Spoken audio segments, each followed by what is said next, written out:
আসসালামু আলাইকুম beautiful people, কেমন আছেন আপনারা? আজকে আপনাদেরকে দেখাবো ঘি ছাড়া কীভাবে ঝরঝরা সেমাই তৈরি করতে হয়। এর জন্য লাগবে হচ্ছে 1 কাপ হচ্ছে দুধ, লিকুইড দুধ, তারপরে হচ্ছে সেমাই, ঝরঝরা সেমাই। এই যে দেখতে পাচ্ছেন কি সুন্দর একদম পুরোই ঝরঝরা লম্বা সেমাই, একদম চিনি গুঁড়া ভাজা সেমাই।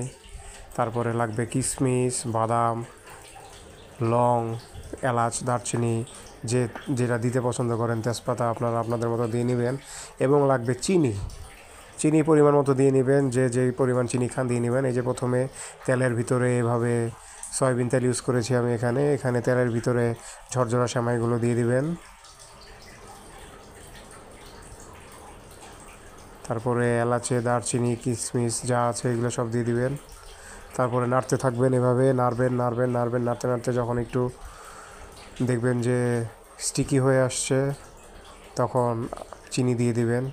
চিনি দিয়ে আবার ভালোভাবে নাড়বেন। দেখতে থাকুন কীভাবে নাড়তেছি। এই যে চিনি দিবেন পরিমাণ মতো, যে যেরকম চিনি খান, যাদের ডায়াবেটিস তারা একটু কম চিনি দিবেন, যাদের বেশি তারা একটু বেশি দিবেন। এই যে স্টিকি হয়ে আসছে, স্টিকি হয়ে আসলে দুধটা ঢেলে দিবেন। আর এই ফাঁকে বলে নেই, অবশ্যই উৎসদা এনটি হিরো ইউটিউব চ্যানেলটি সাবস্ক্রাইব করে দিবেন এবং রাফি আহমেদ উৎস ফেসবুক পেজটি ফলো করে দিবেন। ওকে, আপনারা সাবস্ক্রাইবও করেন না, ফলো করেন না, শুধু দেখে চলে যান, এটা ঠিক না। ঠিক আছে, দুধ দিয়েছি, এবার নাড়তেছি, নাড়তে থাকেন। এখানে যদি একটু নারিকেল অ্যাড করতাম তাহলে আরও টেস্টি হয়ে যেত, কিন্তু নারিকেলটি দেওয়া হয়নি কারণ নারিকেল বাসায় ছিল না। Anyways, back to the video. So এভাবে নাড়বেন।